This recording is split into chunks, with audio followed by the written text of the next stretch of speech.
Good morning, Stephanie. How are you? I'm doing well. Well, let me introduce you to my audience. I'm talking to Stefanie Ferreri with the American Pharmacists Association, and October is American Pharmacists Month. And Stephanie, I know my pharmacist at Walgreens is just always wonderful and very helpful and patient with people who come in. And we're talking especially about manage your diabetes with your pharmacist. Why is your pharmacist a great resource in diabetes management?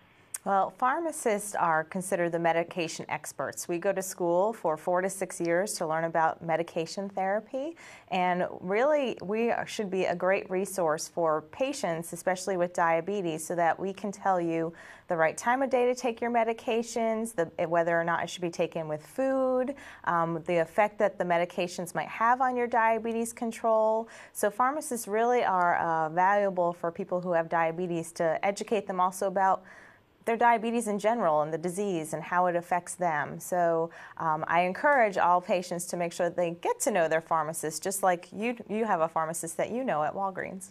And what questions should the diabetic patients start with when you first it really varies from person to person. Basically, for someone who has diabetes, there's a lot of things that can affect your body.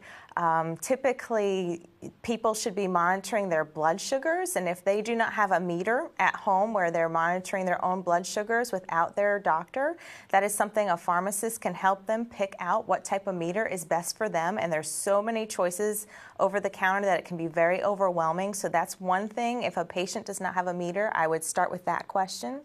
And once they pick out a meter, there are lots of other questions that will occur. How to use the meter, what the numbers on the meters mean, how they can make the numbers on the meter within range so that you prevent the complications from diabetes. Because ultimately, that's really what the pharmacist wants to do, is help the patient manage their diabetes. Because we can't come home with you and tell you what to put in your mouth. We can't come home with you and encourage you to exercise.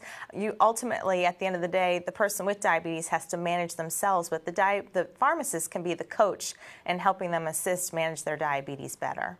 And this coach actually demonstrates the products. I know, at least that's in my experience, they very carefully and patiently demonstrate how to use these products for diabetes. Well, there's so many different steps that can go on, especially with the meter or injecting insulin. That's another thing that typically can confuse many people, the process of how to use your medicines or how to use your meter.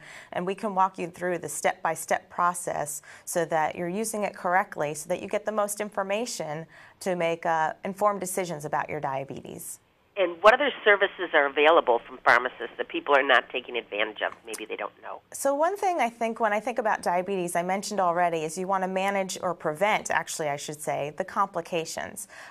Diabetes can lead to amputations, so pharmacists can be equipped in helping you learn how to examine your feet so that you can prevent those complications. You want to, as a person with diabetes, make sure you get your flu shot each year, and right now we're in the middle of flu season, so getting that vaccine, and many pharmacies offer that service. I already mentioned the medication checkups and making sure that people are taking their medicines the way that they should be.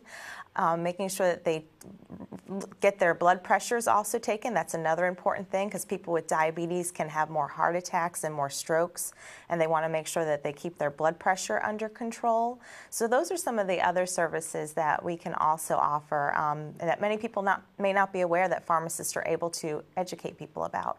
So, Stephanie, I think October is a good month to go into your local drugstore or your local pharmacy and introduce yourself and get to know your local pharmacist. I definitely agree with that. And really, the more you know your pharmacist, the more comfortable you will be able to ask them questions, and that will ultimately help you manage your diabetes. Thank you. Thank you.